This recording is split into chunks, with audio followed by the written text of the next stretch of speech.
Hello everyone and welcome back to Cricket Buffet. Today we preview the second test between India and Australia commencing on the 14th of December at the Perth Stadium. So we'll get right into it. Let's look at the combinations of both teams and what we can expect from this pitch and what are the most likely combinations that are going to happen. Dan, over to you. Yeah, look, firstly, I'm going to miss the Wacker. I grew up, with cricket in Uh, Perth at the Wacker. I used to love that ground, but going to a new venue, so it'll be interesting to see how the pitch plays and what the conditions will be like. In terms of the Indian lineup, just looking at them, excellent win in the first test. Will they make a change to their lineup? They'll stick with the six batsmen, unless Prithvi Shaw is fit. He'll come in for Murali Vijay, who's probably played his last test, given if Shaw is fit. And then with the bowlers, the only change I would probably look at is Shami, whether they'll bring in Umesh Yadav for him for the extra pace and bounce. For me, I would do it. Shami, I know, took a couple of wickets in both innings in that test, but I think Yadav just adds that extra pace, especially if the wicket is a little faster. So maybe two changes we can expect for the Indian team. right. I think the Australians have a lot of work to do. I think first and foremost, I think the opening combination. I have a huge concern as far as Aaron Finch goes. I know he's only 3 or 4 tests old, but I'm not so sure his temperament is built for Test cricket.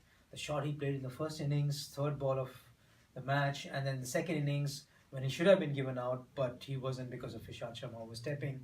He then settled down to defend well, but immediately when a top quality spinner came on, he was all at sea. So I'm not so sure that Finch is the best option for Australia as an opener.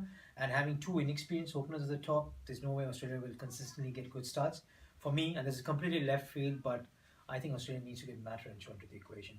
I know he hasn't got a lot of runs behind him this season, but this is an opposition he played a second series last year against in alien conditions as a 21-year-old or 20-year-old at that time. He showed tremendous temperament.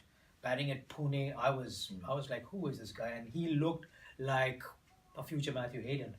Tall, perfect defense, good temperament, and I think Australia just needs to look long term into the future. Give him the confidence, back him. He's got a 345 recently in grade cricket, so just give him that confidence, and maybe he just needs to enter the fray, and he might. He's just one good knock away. So for me, I would say get Matt Renshaw into the equation. Finch goes out, and even though Langer likes the left hand, right hand combination, but if you don't have a good right hand at the top, what's the point of the strategy?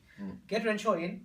Now, since he's also inexperienced and Marcus Harris, you might say that I'll stick with Harris at the top and get him to open with Khwaja because you need some experience at the top. So Khwaja and Harris maybe to open. Renshaw slotting down at the pivotal one drop and Sean Marsh after that. Second concern, Peter Hanscom. I mean, I know he's done a lot of work with Chris Rogers in the time he was away from the team, but his technique just looks all over the place and he looked a bit confident in the second innings, but 20s and 30s are just not good enough at this level. And I would think that they would maybe look at getting Mitchell Marsh in for a few reasons. Number one, his home ground. He'll know the conditions better than most players. Number two, he's performed well at this ground.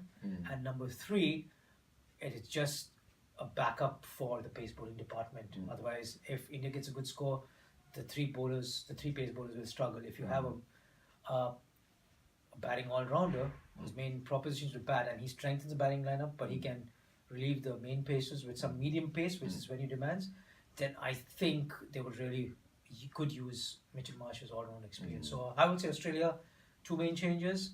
Get Renshaw in, get Mitch Marsh in, Hanscom and Finch would have to make way. The bowling more or less was pretty good.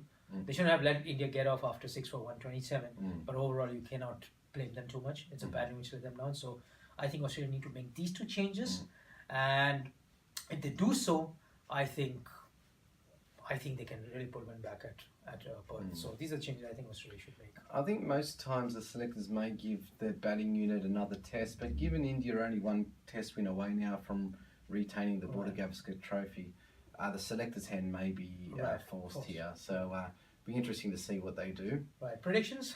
Yeah, prediction. No, it's not easy not knowing how this wicket will play. Australia just need to bounce back. The bowling lineup won't change. My concern is how brittle the batting is. Right. If that doesn't stand up, then India's batting on paper, and certainly the quality of it is better. Hopefully Australia will get over the line, but with zero confidence. All right. I might sound a bit too pessimistic considering India's pulled off a great win, but knowing Australia, they're going to come back hard. Home conditions, I'm going 1-1 after the end of this test. Okay, thanks for joining us. We look forward to this second test coming up, and we'll see you after the test.